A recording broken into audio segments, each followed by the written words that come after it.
Hi, I'm Janet Lee, and Sinai and I are co-chairs of the Denver Sister Cities Axum Committee. Hope this works. Is it working? Sounds good. Okay. First, I'd like to thank the Tigrai Community of Colorado for inviting us to participate in this event. This is the fourth Tarik time that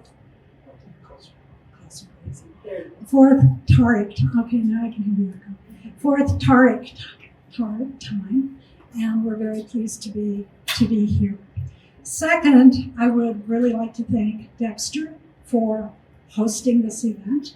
When we started talking about doing this combination, I thought there's only one place to do it, and that had to be here at the Blair-Caldwell African American Research Library. I like full names. And I'm really, really excited about this, not because I'm a librarian, and I think all libraries are really, really cool, but this library is very, very special. It is one of 4 research libraries in the United States, so that means in the world. And it's just really, really amazing that we are able to do this here. And make sure that you do take the tour, and promise me that you will get a library card when you go downstairs sometime. If not this trip, another trip. It's good for all the branches of the Denver Public Library, and you can check out books, and you can do research online, and you can send your kids to the tutoring and homework helper and all of those good things. So, like I said, I'm co-chair of Denver Sister Cities, and I want Sinai to talk about everything we have done in the past 3 years. You'll be proud of us. You'll be proud of us. Thank you, Janet. No pressure. Hi, everybody. I'm Samnai Michael. I'm co-chair of the Denver-Axum Sister Cities, and I'm going to go over some highlights of the past few years. So first and foremost, Janet and I started at the beginning of 2021. That's when we took over. Thanks to Chuck's leadership for the past 7 years. Thank you, Chuck, for putting this on. We appreciate you. So since then, we have hit the ground running nonstop, literally. So here's a quick recap. So we have established key goals like building a better relationship with our local Tigray community in Colorado. That's a big deal. Through many meetings, cross-promoting events, and fundraisers. So it's ultimately about being more active, and that's what really counts at the end of the day. Of course, understanding our rich culture, 30 years, 3 decades, that's not a small number. That's a big deal. So that's something we should all be proud of. We definitely want to give respect to those that came before us, because even for myself, I'm forever indebted for what you guys have done, especially Tsegaye for putting me on, so thank you. We've been there for social demonstrations, standing in solidarity with humanity, fighting for what's right, with the backing and support of DSCI. Recently, we won the Humanitarian Assistance Award shared with Cuernavaca, which is our Mexico sister city, for our St. Mary's Hospital fundraiser, where we collected about $23,000 and sent funds directly to the hospital to help with equipment of supplies, life-saving supplies, hospital beds, monitoring, vital signs. It was an honor to be there and be a part of it, thanks to people like you guys. We have been meeting with lawmakers to create awareness, to bring light to the siege on the people of Tigray. We've been taking part in Shenda every year, annual festival, helping out, giving free hamburgers and hot dogs, with our committee working hard in the sun, sweating all day long, right? Anything for our sisters and mothers. Of course, we've been keeping our annual report and finances in check, meeting every month, trying our best, working with local all-stars, partnering for many hospital fundraisers like the Adet Semama Hospital fundraiser. That was very successful. Shout out to Axum Teklu for putting us on with that. And of course, now we're working on our biggest project yet. It's with Project Cure to send a shipment container of supplies and much relief. We had the pleasure to get some updates from Laura today, which is awesome. I think she's around here somewhere. Yes, thank you, Laura. Love you. Yes. And that's going to be it for now. Anything else you want to add, Janet? No, that's it. Good evening, everyone. My name is Axum Teklu, and it is an honor to stand before you today as the Assistant Director of the Tigrai Community of Colorado. On behalf of our organization, I want to extend a warm welcome to all of you. We are grateful for your presence as we come together to celebrate the power of storytelling and the deep bonds that connect Tigray and Colorado. First, I want to acknowledge our sponsors. Thank you to the Blair-Caldwell African American Research Library for hosting us in this historic and meaningful space. Thank you to the Denver Sister Cities International and Tigrai Community of Colorado for collaborating and organizing this Tarik time. And last but not least, thank you to Next 50 Foundation for providing the grant to make Tarik time possible. Tonight, we have the privilege of hearing from two individuals whose vision and leadership have left a lasting impact. Former Denver Mayor, the Honorable Wellington Webb, and geologist Tsegaye Hailu. Their efforts in 1995 to establish the Denver-Axum Sister Cities relationship were not just about diplomacy. They were about building bridges between Axum and Denver, fostering cultural exchange, and creating a lasting partnership between our communities. For those of us from Tigray, Axum holds a profound place in our hearts. As the ancient capital of the Aksumite Empire, it is a symbol of resilience, history, and identity. The Denver-Axum Sister Cities relationship is a reflection of these values of maintaining our cultural heritage while forging new pathways of connection and understanding. Through this relationship, we have strengthened the ties between the people of Tigray and the people of Denver, ensuring that our shared history continues to inspire future generations. As we listen to the stories being shared today, I encourage all of us to reflect on the importance of these connections and how we, in our own ways, can carry forward the legacy of those who built them. Once again, thank you all for being here. I look forward to an evening of learning, reflection, and celebration. Now let's turn to Executive Director and President of the Tigrai Community of Colorado, Meliti Berhanemeska, to begin our storytelling journey.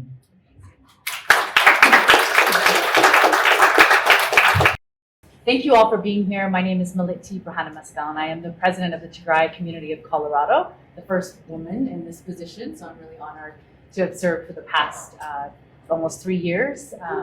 Can't believe it's been that long.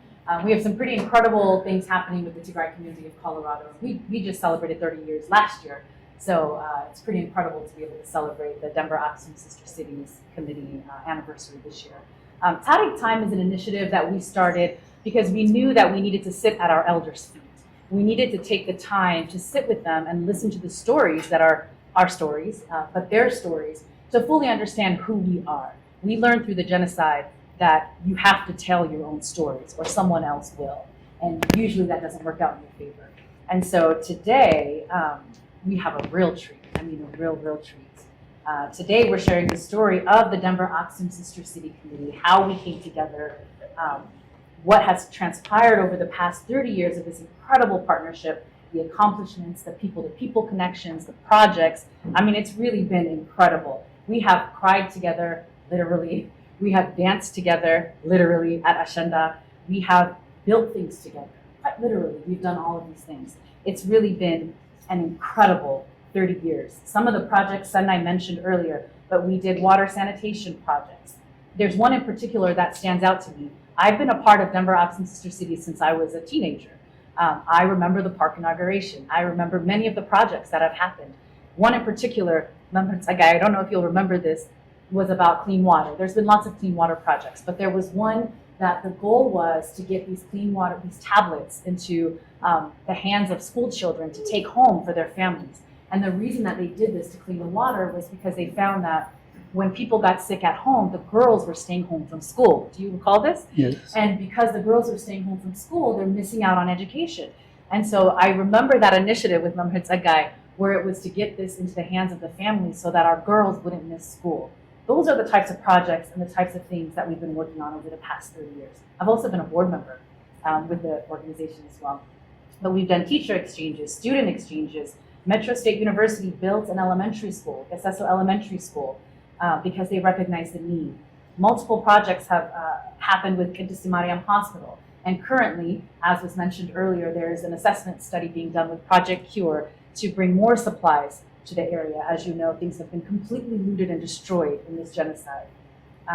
Other projects include rebuilding computer labs, including at the Aksumite Heritage Foundation Library, computer labs that were looted by Eritrean mercenaries. And of course, Ashenda, that was mentioned earlier. We have turned Ashenda into one of the biggest celebrations in North America. And we do it at Aksum Park every year, and it is jam-packed. I mean, thousands of people attend our Ashenda celebration, both in the park and at the evening gala. And it is huge. And 2 years ago, we received a proclamation from the city of Denver, thanks to our councilwoman, Chantal Willis. So big strides have happened thanks to this committee and the organizing work that we've been doing over the years. None of this would be possible without the individuals that you see here. Our founders, the Honorable Mayor Wellington Webb, my forever mayor, the only mayor that I will acknowledge.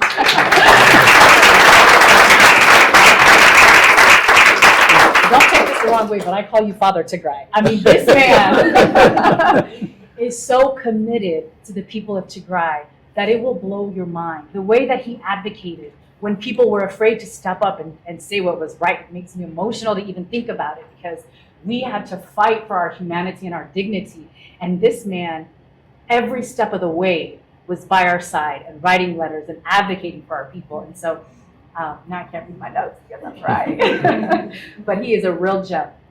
Of course, the late Councilman Hiawatha Davis and U.S. Ambassador Daniel Yohannes. And of course, the first committee chairperson, Tsegaye Hailu, who of course we all know is just a hero in our community for the amount of work that he does. He is always there. He never disappoints us. He is just truly someone we love dearly. Thank you so much for being here. Ambassador Yohannes, unfortunately, was not able to make it a last-minute cancellation because he is in DC. As you know, USAID has cut funds. This administration has done a lot, but 83% reduction in aid that is going out into the world to people who really need it. And we know this will impact all of Africa. And so Ambassador Yohannes is in DC advocating for the people. And so that's why he's not able to be here. It's a great reason not to be here. We're sad not to have him, but we have others here who can speak about the story just as well. So I'd like to open up. I was just in Tigray recently, just came back a couple of days ago, and I was able to meet with the Denver-Axum Committee on the ground in Axum. And they have a message for you, partly in English and partly in Tigrayan. So if we can just open up with that, then we'll come back to our storytellers and we'll begin our conversation.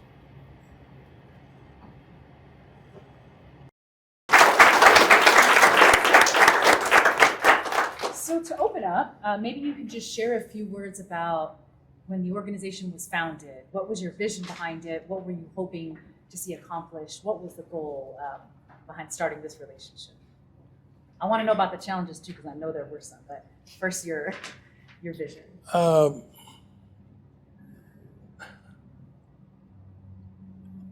This is what happens when you get old. When someone asks you a question, you have to tell a story. So ever since I was young, I had a passion for Africa. And that passion has followed me most of my life. When I was in my early 20s, when I wasn't playing basketball or attempting to find Wilma to date her, she was always one step ahead of me, but I tracked her down. So when I wasn't involved in those two activities, the early battles for independence, those early battles were for Angola, Mozambique, Guinea-Bissau, in South Africa, and I was marching with students and professors from Denver University. And people thought I was a little nuts because they were saying, what does that have to do with the United States? And I say, well, if they don't understand it, I don't have time to try to explain it to them at this point in time. But it was a passion for me. And it was a passion that lasted. Also, when I became city auditor, I also joined and was a member of the ANC in South Africa, and I sent money there as a member of the organization because I thought the fighting apartheid and the release of Nelson Mandela from prison was so symbolic and so important for movements around the world that were fighting oppression, and that for someone to spend that much time in prison and still get out and become president of that country, I still hold a South African $10 bill in my wallet with his picture on it. I also liked Mandela because he was about 6'3". I have a thing about tall guys. Frederick Douglass was 6'4". Abraham Lincoln was 6'4". But anyway, so the whole Africa piece was special for me. And when I became president of the National Conference of Mayors, I had them lead a delegation to Africa so that they could get a sense themselves of what the real Africa is like, and not the one that's reported on television. And for many of them, it was their first time. My first time was actually going to Ethiopia with a delegation from Denver, and we wanted to do more than just visit. To me, anyone can do a visit to any country they want to, but we wanted to make it more meaningful. People also asked the question about why, I was criticized in the press, but I'm a big guy, so I'm getting criticized all the time anyway. Not that that bothers me. It means I must be doing something right for people to be that critical, because they would often say, why are you going to Africa? Because they have nothing to trade. Well, that's not true, because we all know most of the mineral wealth in the world is located in Africa. And that's why so many other countries are going there. That's why, I think it was 1848, that Europe held a conference to divide Africa up among colonial powers in terms of who was going to take what. The Dutch were going to take South Africa, the Italians were going to take this area, the Germans were going to take Botswana. I mean, everybody was getting a place. The French wanted the upper portions, the English wanted another portion. So, and all of that foreign policy also attracts to the United States as well.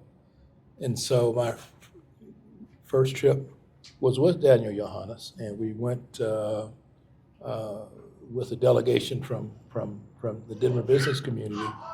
We flew from Denver to, I believe it was Munich, and then we took Ethiopian Airlines from Munich to Addis Ababa, and had a chance to visit there, and then go to Axum. We had done the reading in terms of that was also the legendary capital for the Queen of Sheba as well, that I can't remember, I think it was Solomon's heart she broke, wasn't it? That's right. Yeah, just checking my history. But what was also important for me is that I've always believed that it doesn't make sense if you have power if you don't use it. If you don't use it, you lose it. And so for us to be there, and we saw a sense of the necessity and need for support for water projects there, and we were able to get Denver Water. Someone recommended that they take on this project, and someone that had the ability to allow them to have a revelation that they should take on this project, and which they did. And I was proud that Denver Water Board came and took on water projects there. I also want to say a word about Morris Clark, who has since passed.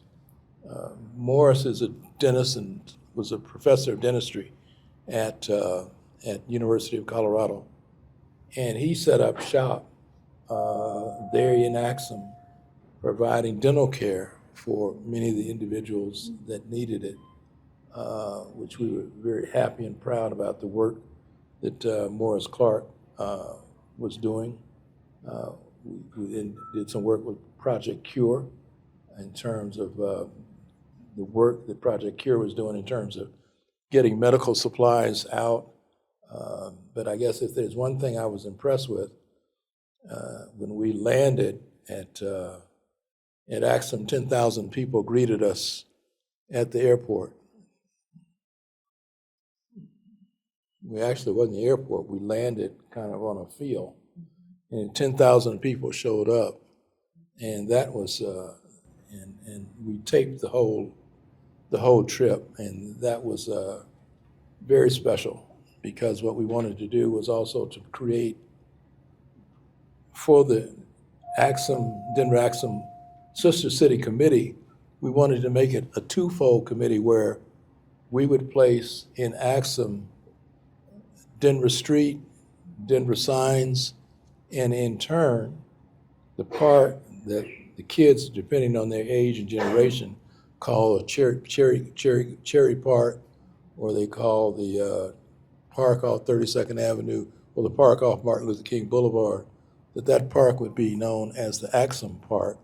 And that park is for everyone, everybody in the city, because as we have parks around the city for Carmel, Israel, for Takayama, Japan, for all of the different cities that Takayama, all of the different sister city places. Wilma and I have been to all but two: the city in India and at Chennai.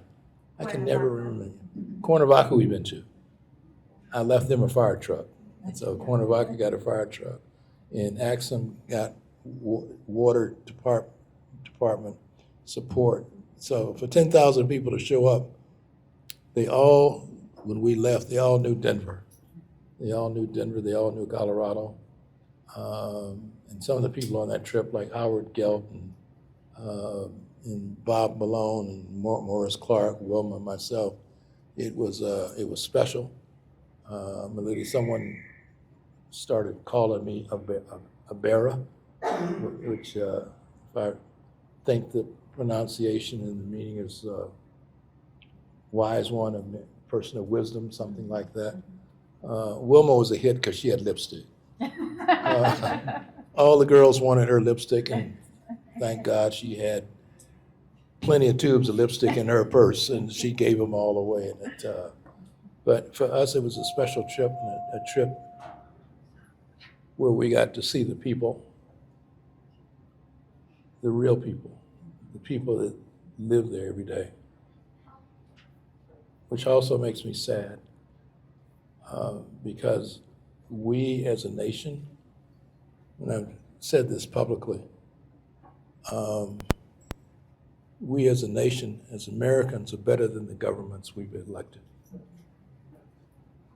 The governments we've elected have turned their back on Africa.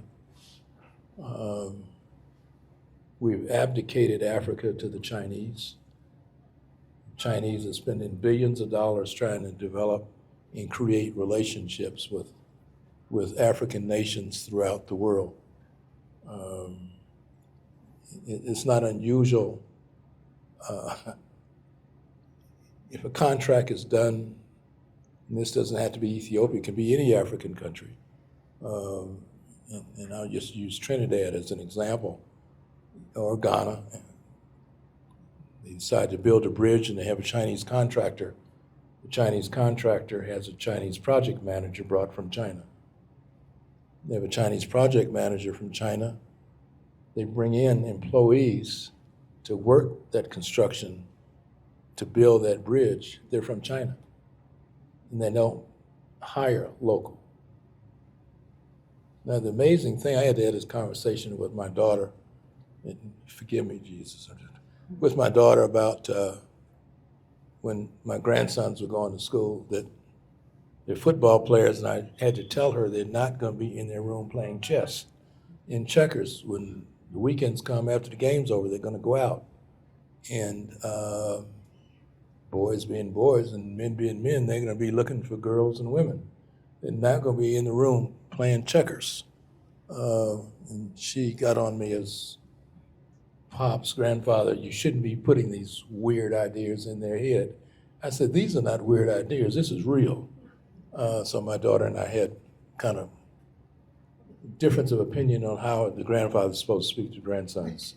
So I just took them off to the side and said, I'll talk to you later when your mama's not around. So if China brings in 20,000 men to work construction, what do you expect 20,000 men are going to do? I mean, we're all grown here, you know. They're not going to be playing chess and checkers either. They're going to be looking for someone to talk to. And it's going to end up like parts of the United States, like in Hempstead, New York. And I went to a club there with the mayor of Hempstead, Jim Garner. And he says, have you been to these clubs? They're owned by Haitians. I forgot what it was, Haitian Americans. And I was saying to myself that so many of these groups, immigrants that have come over, have settled in neighborhoods, and those neighborhoods have taken on the look of those particular populations that settle there. And that same thing, this is a China foreign policy without soldiers or without troops. And America has abdicated so much of, we're allowing China to take mineral wealth with long-term contracts that they've settled with African governments that are not in the best interest of the African governments, but they sign them because they have no alternatives, because America's turned their back on them. Well, And this is, so we're clear, this is before Trump, okay? Trump made it worse. See, my theory on Trump is he got beat up when he was a little kid, about 8 years old. And he went out to play. His daddy finally let him out to play. He went out to play and got beat up by a kid of color. And he ain't had no use for black people or brown people since then. But this happened under Biden. And so my view of what I'm sharing with you today is my sadness that we as Americans and people of good conscience have to work together to make sure that our country stays on the right path, that it is better to have friends when you don't need them, and to have those friendships with allies and supporters as opposed to pretending to be a big shot by making our allies being nations that have never been supportive of us as a nation. So that's the end of my political speech that I hadn't planned on saying, but it gets me because I worry about where we're going as a nation. You'll have a chance to bring more into it. Okay, I want to bring so on I'll that stop. guy. I'm No, sorry. you're okay. By the way, the chairman, Alamayo, who spoke, remembered that trip when you all came, and he said the same thing, that there were thousands of people at the Air Force and all that. Member Tsegaye, can you talk too about being the first chairperson with the Denver-Axum Sister City Committee, what some of your hopes were, but also tell us about one of your favorite projects that you guys have done. I know there have been so many of them, but maybe you can shed light on just one of the projects. Okay. It was very interesting to establish a sister city relationship between Axum and Denver. Yeah, it's on. Just Is it close on? to you. Okay. So we had some opposition, by the way, I have to tell you. There were some people here who didn't like us Tigrayans having a sister city relationship with Denver. And Ethiopia in general has problems, internal problems, not only here, but in Ethiopia itself. I remember when I was in high school, Kadamawi Haile Selassie secondary school, which is not existing anymore. They used to call us Yodiaso, people from far away. These are people who don't know the history of their own country, of Ethiopia. Tigray is part of Ethiopia, but they didn't consider us as part of Ethiopia, Yodiaso, the people from far away. And so when we started sister city relationship with Denver, there were some opposition here. Why not Addis Ababa? Why didn't we advocate Addis Ababa to become sister city with Denver? Well, we told them that Addis Ababa has its own characteristics. Axum has a different characteristic. Axum represents not only modern Ethiopia, but also ancient Ethiopia. Addis Ababa is just a recent establishment. So we overcame all that problem and established the sister city relationship, to which the Honorable Mayor had to go and celebrate in Axum.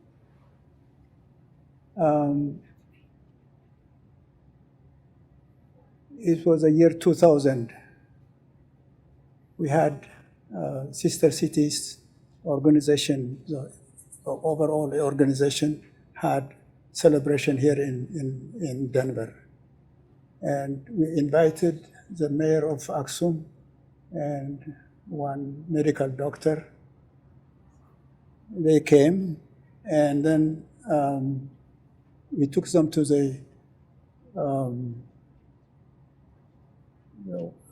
Denver Water organization to meet with the director. And they described the problem of water in Axum. And so the director said that he was going to help, and he did help a lot, very much. Denver Water was very supportive of equipment, of supplies, of expertise. And so we took 5 people from here, from Denver, to visit Axum, to see the water supply situation. And when we met with the local people, with the Tigray regional water department, and also from Addis Ababa, there were experts. And we gathered everybody and we discussed what we could do. I remember the late professor of engineering in Denver. He passed away not too long ago. But anyway, immediately he said, I want to see the source of water. So we took a trip, the same day that we arrived there, we took a trip to the sources of water. And as you all know, most of the people from Tigray, Axum has had very different wells dug up, but none of the wells sustained for a long time. The water was very, very poor. It was not a good quality water. You wash yourself with the water and the soap, and it doesn't go away. The soap stays on your body. It doesn't wash away. So anyway, we decided that we will set up a pilot plant to purify the water. What we did was, the pilot plant was designed so that it would cascade through rough plate, and that way the iron content of the water would be stripped out of the water, and then to pass it through a basin that had lime to purify, and then pass it through sand, and it became drinkable water. So we were going to do that. Unfortunately, we didn't manage everything. The pilot plant worked very well, but in the middle of all of this, some other people in Tigray decided they would take water from Adwa over very steep terrain and supply Axum as well, which is what's happened right now. Anyway, our relationship with Denver was great, thanks to Mayor Wellington Webb and Daniel Johannes was very prominent in getting the relationship between Axum and Denver to be in a very good situation. All this we did, but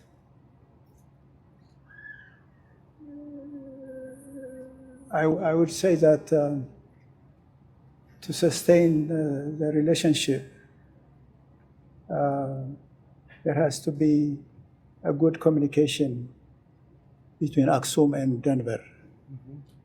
And the relationship was good. Denver Water supplied us with purifying agencies. We got something. I'll tell you one project. Procter and Gamble had made a compact purifier, water purifier, and the water purifier, you put it in the water for 10 minutes, you stir it, and it settles down, and then you pass it through clean sheet of cloth to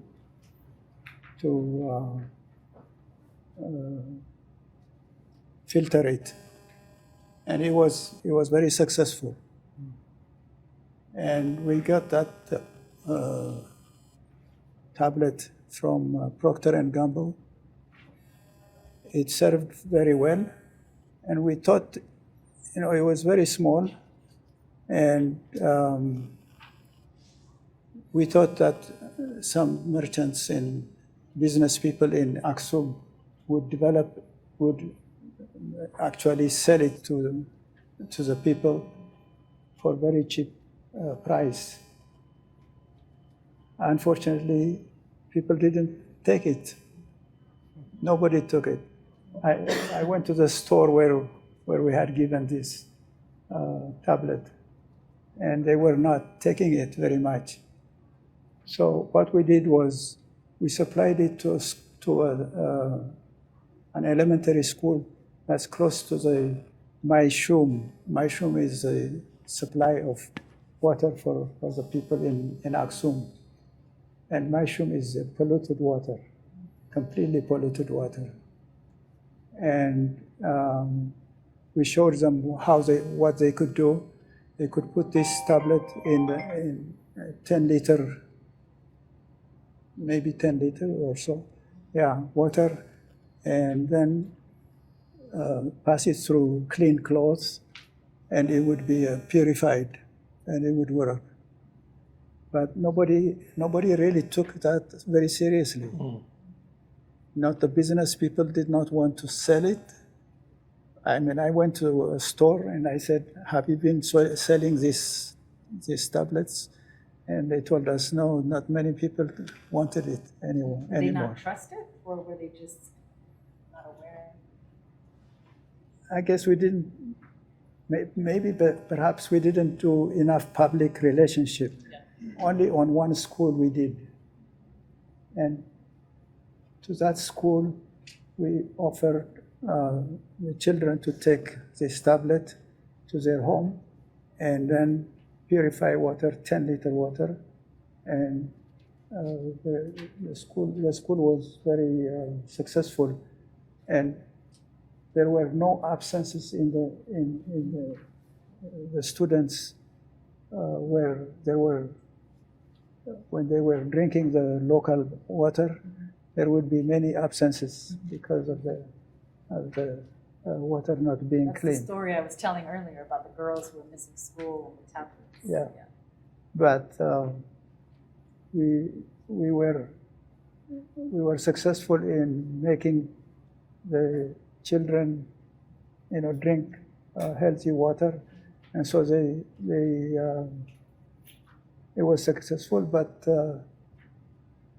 not many business people did not take it that much. So they went back to the old Come back to tradition, the old ways. I'm unfortunately. going to ask a couple more questions and then Yeah. we'll open it up for audience questions because I know Okay. we're getting close on time. Mayor Webb, can you talk a little bit about, we know about some of the projects that have happened, but can you talk about the political impact or the diplomatic impact or relations that were strengthened because of the Denver Sister Cities partnership? And earlier, I think Sanai was mentioning the advocacy work. And so thanks to having an existing relationship, they were able to advocate during the genocide. A lot of people who maybe otherwise wouldn't have known. Can you talk at all about the importance of these people-to-people relationships just from that diplomatic perspective? I think that the value of Sister Cities in general is that people get to meet and learn from each other on a people-to-people basis. And it's not government to government, it's people to people. And it's much more effective, in my estimation, where people have an opportunity to learn, whether they're older or whether they're younger or whether they, or whether it's parents with kids, and getting to meet and know other parents and other kids, whether it's talking about sports or whether it's talking about cultural issues or whether it's even creating atmosphere of where you go for dinner, that you can go to different restaurants. If you want to go to an Ethiopian restaurant, or you want to go to a Mexican restaurant, or you want to go to a Peruvian restaurant, it's an appreciation that on this planet there are a lot of different people from a lot of different places, and that we should be appreciating the culture of all people, and that everybody has something a little slightly different. I used to kid some of my staff saying, I can tell which part of the country you're from by what kind of beans you order. So I said most of the Dominicans and Cubans getting black beans, and the Latinos out here getting pinto beans, and it's a whole different cultural aspect. But I think it's also makes you more knowledgeable about different places that you want to visit in the world, and the one other piece that I've always been disappointed about is that we as Americans have not fully appreciated the languages that so many other people speak, where we go somewhere and we only speak one language, and we might be talking to a taxi driver that speaks 4 or 5, or we might be speaking to someone else that speaks 3 or 4 languages. Even Colorado's Constitution, which people try to forget, when it was originally written, it was written in 3 different languages: German, Spanish, and English. And German only was taken out after World War II began. So for some of the latecomers and some of the non-historians that like to talk about history don't understand that America's a bicultural world, and that no matter what someone at the top says, it's not going to filter all the way down, because people are going to teach their kids more than one language if they have the opportunity at all. So it strengthens the relationship, it strengthens the diplomatic relationships, and it strengthens the relationships of commerce as well. So in talking with people on the ground, the committee on the ground in Axum, I was just asking, like, what are your needs? What are the kinds of things that you're thinking about now? And one of the big ones was a fire truck. You had mentioned that you'd gotten that for Cuernavaca. So I just thought I'd put that out there since you mentioned that was possible. Because when you said fire truck, I'm like, how are we going to get a fire truck here? But clearly you could do it. So I'll put that out there. But lots of water projects are in the works too. They're trying to figure out, as you know, aid has been cut. So how do you get back to a place where you can still be self-sufficient, where people aren't dying because they can't grow enough food? So there's lots of water projects that are happening, catching rainwater to hand digging wells, things like this. So if anyone has any ideas, I'll just put it out there. Those are some of the things that they had mentioned. But I would love to hear your thoughts, Tsegaye, about maybe your hopes for the next 30 years of this organization. What do you think is possible, or what are some things you think are realistic that we should think about? I think they already solved the problem of water in Aksum because they're getting it now from Adwa over Over hills. cliffs, over hills, over mountains. Yes, steep hills, yeah. So problem of water, drinking water in Aksum is now settled, I think. There are other places, I tell you, where water is. I worked for UNICEF searching for water in the western area in Shiraro. And I had developed, we actually dug about a dozen wells. Drilling machine was available. So people could drink better water than what they used to do. I remember passing one time after we done some of these projects. I was passing through, and there was one lady trying to fill out her pot for water. So I asked her, "What do you think of? Is it better now than it was before?" And she hesitated for a bit, and she said, "Do you see that house on that ridge?" And I said, "Yes, that's my house, and I have already cooking. I put a pan on fire cooking because I know I can get water now readily available, and I'll be able to go and finish my cooking." It was that much to them, to realistic, very realistic solution to the problem of water.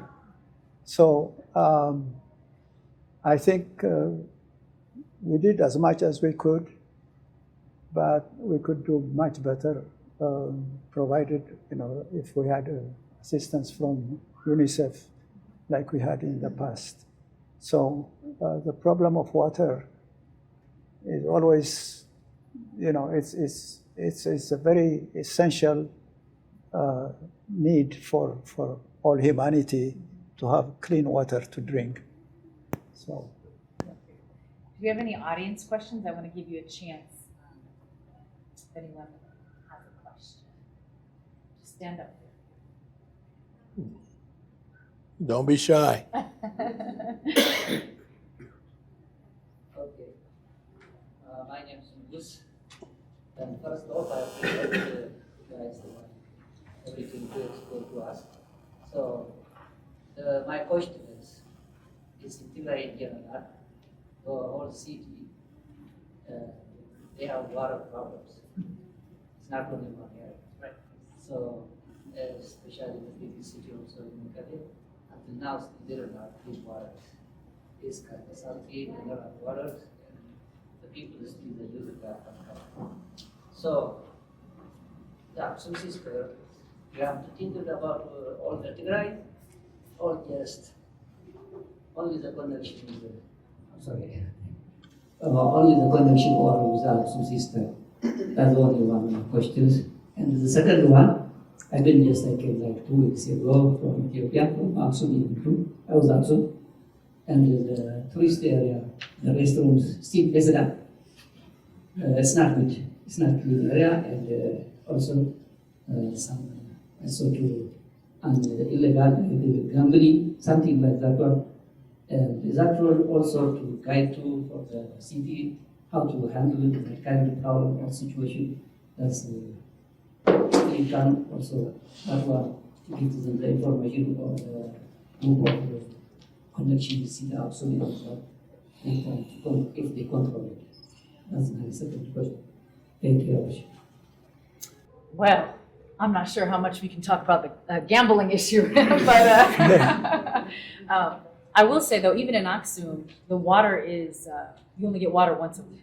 It's only right now. It's only coming once a week, and it's not always the best water. And so you're filling up your containers, and I don't know there's a lot of political issues right now as well. So some of it I feel like is just to sort of harass people. I'm not sure that it's necessarily a water issue, but just to always keep people on edge. It's my personal opinion. But there are some water challenges. There's a group called Every Drop Matters that is doing these well projects I was mentioning to Mother Tsegaye, and they're trying to dig really deep wells. I mean, they have above ground projects too, but really deep wells so that farmers can farm year round to help with the food issue, so they can grow all year round. But they're in 7 parts of Tigray, all over Tigray, including all the way north. So they're all over. So there are projects, but obviously this is the Denver-Axum Committee, so I'm not sure what's in the works maybe to help around water and water projects. But you can ask Senai later. I think he has a list of I'm working on something. more things that are going on. Did you want to add to that? I think there is no reason to dig deep wells to find water in Aksum, because there is a very thin crust of volcanic, and beneath that volcanic there is a sandstone. So you really cannot get down to the sandstone because it doesn't have enough water that is stored in the sandstone. And by itself also there is contamination also from the volcanic rocks.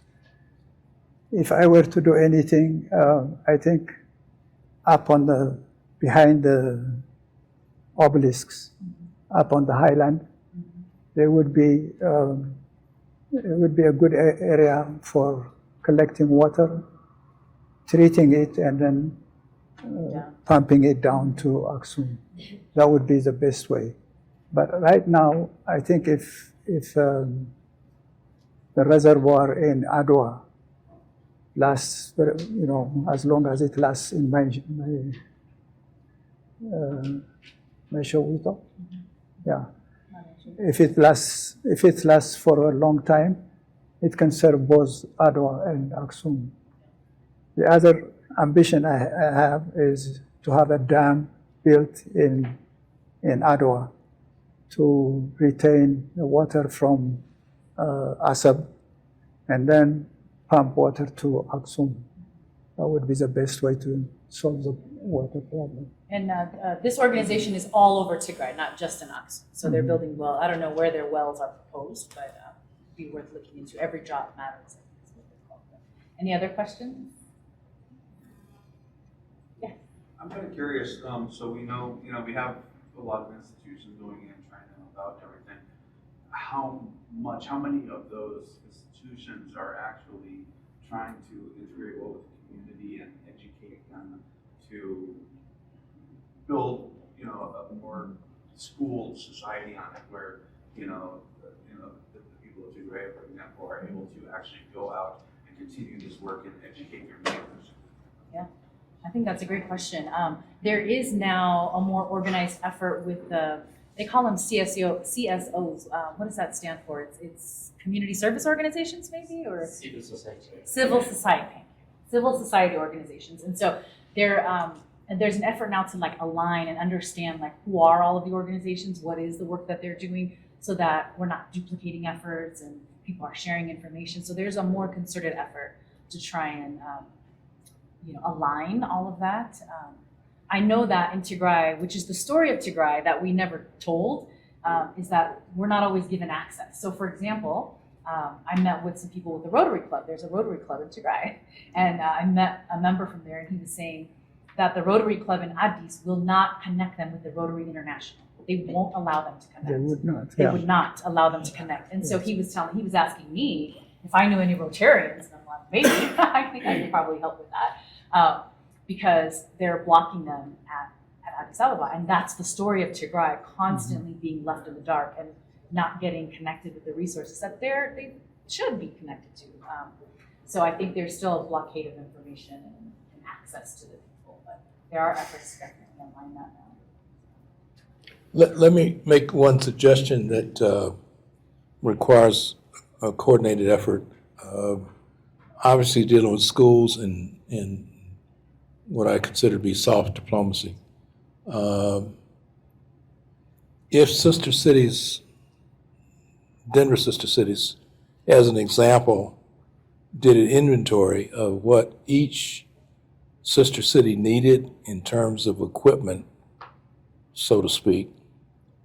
Every city in America, mayors have the opportunity to rotate equipment that is no longer in use or that they're going to have to dispose of.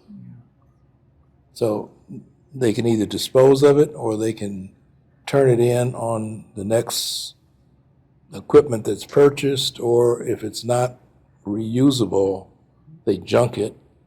And in this case, some of that equipment could be utilized for other sister cities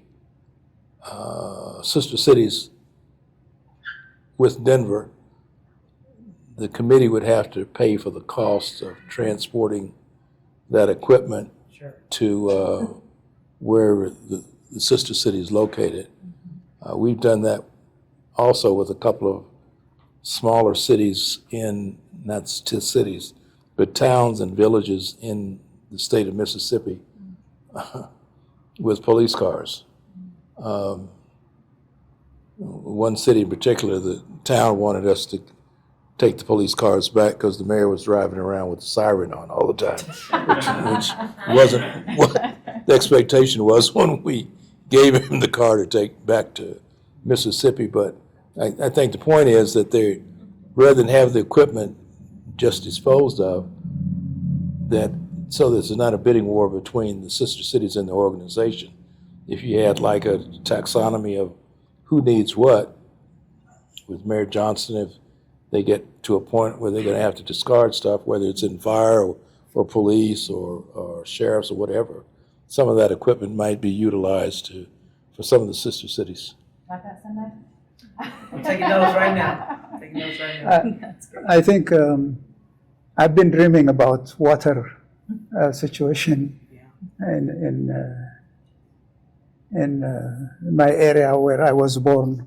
It's called Ballaho. Ballaho is up on a mountain, and it has sufficient water, very good water from basalt. Basalt is it doesn't have the porosity for absorbing water, but it is cracked, and so the water is contained in the basalt cracks, and it's very excellent water. But I was dreaming about getting a drilling rig to Ballaho, to drill maybe 40, 50 meters in the basalt, and we'd get very excellent water to supply much more than the Ballaho, or the Maimisham is another village near Ballaho. It could be a great source of good water, but to get a road to build to that high area, that's going to be very expensive. That's the problem. But if somehow, people from here, people from there contribute enough funds to build a road to go up to the mountain, I think we could get excellent water to supply not just these two villages, but even more areas in Tigray. Yeah. Well, we'll be around to be able to ask you all more questions afterwards, but we do have a couple of gifts that were sent from the Axum Committee. So if the Axum Committee in Axum, do you mind grabbing some of those that you need? Okay, so the first one, do you want to give it to him? Give me the Gabi symbols. So, I already told you we call you Father Tigray. Right. This is a really beautiful Gabi that an older man would wear. I guess not just an older man, but a wise man. That's what I meant to say. A wise old man.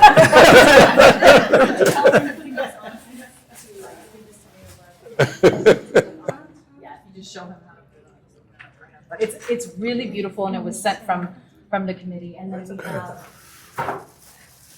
just to thank you for your support of Tigray and all that you've done. And then this is for Janet and Sanai and the Denver, the Denver-Axum Community.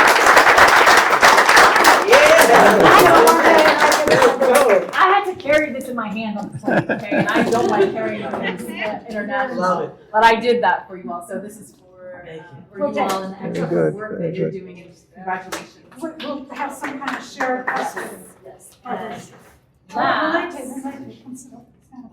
Oh, okay. And then they gave you a certificate of appreciation and congratulations for all. Okay.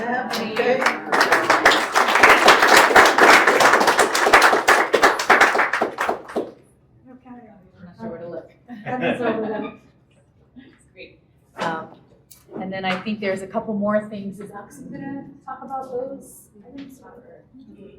No, I don't want to drop it. This is honoring your vision, leadership, and legacy.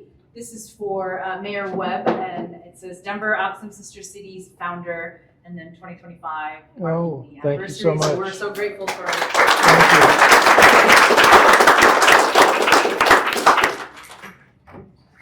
think they're going to want you to take a picture with that later, but I will just, oops, my mic fell. To you, just to take a look at. Sorry. Thank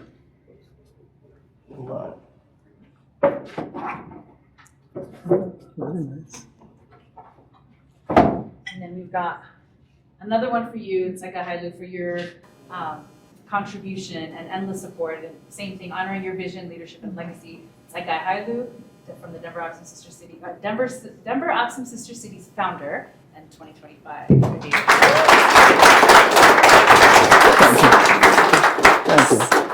Okay. Careful. It's heavy Yeah. too. So Yeah. Okay.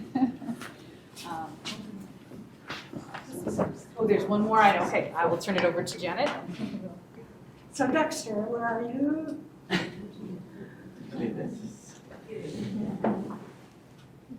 So, okay.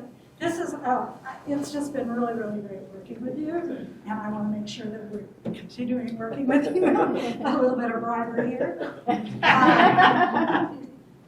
But just to thank you for it, so please open it. And,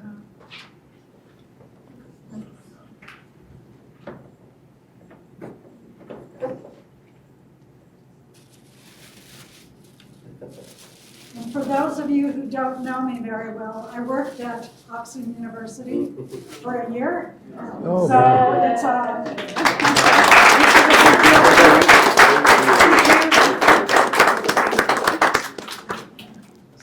you got the picture of the, did you get a picture? Show me your picture. So please make sure you take a look at Okay. the dress that the Thank you. Honorable Wilma Webb wore. It's in the back here. She's also an amazing supporter of Tigray and has used her platform many times to talk about our cause. So thank you all for joining us for this Tarik time, and we hope you'll join us again in the future. Thank you.